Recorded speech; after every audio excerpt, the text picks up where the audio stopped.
Pagpapatawad ang tunay na pag-ibig.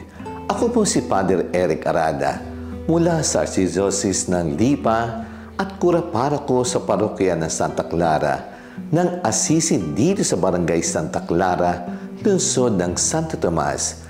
Magandang araw sa ating mga faith friends at sa ating kalakbay sa ating buhay pananampalataya at patuloy pagninilay at paglaghan ng salita ni Diyos.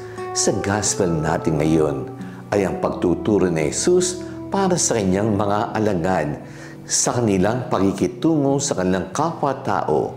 Hindi maiwasan na may mga taong gagawa sa iyo ng masama o saktan, kang pisikal o emosyonal. Merong mga tao na kaaway at inggit sa inyo. Paano tayo tutugon sa kanilang mga gawain? Madalas sa mundo natin ay may karasan, pag-aaway, kawalan ng magkatarungan, pangabuso at pagmamalabis sa kapwa-tao. Tinuturuan tayo ni Jesus, huwag magpadala sa ating emosyon ng galit o pagiganti. Sabi ni Jesus, mahalin mo ang iyong kaaway. Mahal sa iba, ito'y isang kalokohan at imposibleng gawin. Pabayaan ba natin na mamihasa na palampasin at hindi mapigilang gawain masama? Sa larangan ng kawalang katarungan, tayo ba'y walang gagawin at tatahimik lang at magbubalag-budlangan lang? Sabi ni Jesus, gawan natin ng mabuti ang masama. Ipagdasal natin ang umuusig sa atin. Itong gagawin, ang kabaliktaran. Ito pinakita ni Jesus nung siya'y pinirapan at sinaktan ng mga kawal. Ayon ni Jesus, ang walang katarungan, pero babalik niya ito na walang galit, walang karasan, at walang pagiganti, kundi sa pamagitan ng kagandang loob at pagmamahal. Walang pagtatalo o sagutan ng masamang salita, kundi pakalmahin ang sama ng loob. Sabi ni Jesus, iharap mo ba ang kaliwang pisngi? Ipinakita niya ang kamuhan bilang kanyang lakas at hindi kainaan. Ang pagiging maamo ay dala ng pag-ibig at hindi poot. Pagmamahal na galing sa puso ni Jesus at pagtatakwil sa lahat ng pagiganti. Madalas sabihin, ginawa mo sa akin yan, gagawin ko din sa iyo. At higit pa rito, ang pagtatanim ng sama ng loob ay nakakasama sa tao. Kaya turo ni Jesus ay makatulong sa tao. Ang solusyon ay ang pagpapatawad, hindi lang minsan kundi madalas.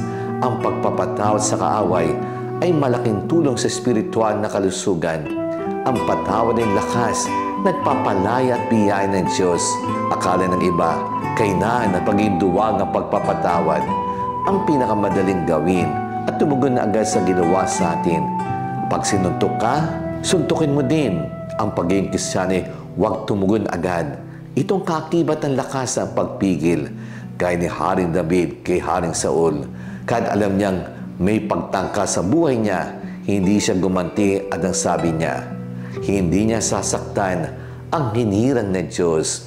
Paalala sa atin, ang tagasunod ni Jesus, ang pagpapatawad ay nagpapalaya. Hindi tayo alipin ng ating potang galit na gumawa sa atin ng masamaan. Hindi tayo nabubuhay para magtanim at mag-ipon ng samang loob sa mga taong nakasama natin sa nakarang hanggang sa kasalukuyan. Ang masamang nakaraan ay laging nagiging buhay at pag-ulit-ulit pinabalik-balikan at sinasiriwa ang nagdaan. Akala natin tayo namumuno pero tayo alipin itong karanasan. Ito pa ang umubog sa isipan at kalooban natin. Nawa tayo'y paggarian ng pag-ibig at pagpapatawad ni Jesus na ating lakas at kalayaan. Let us pray. Lord Jesus, following your example and command, we pray for our enemies today. We ask first that you would saturate our lives with the Holy Spirit's power and might.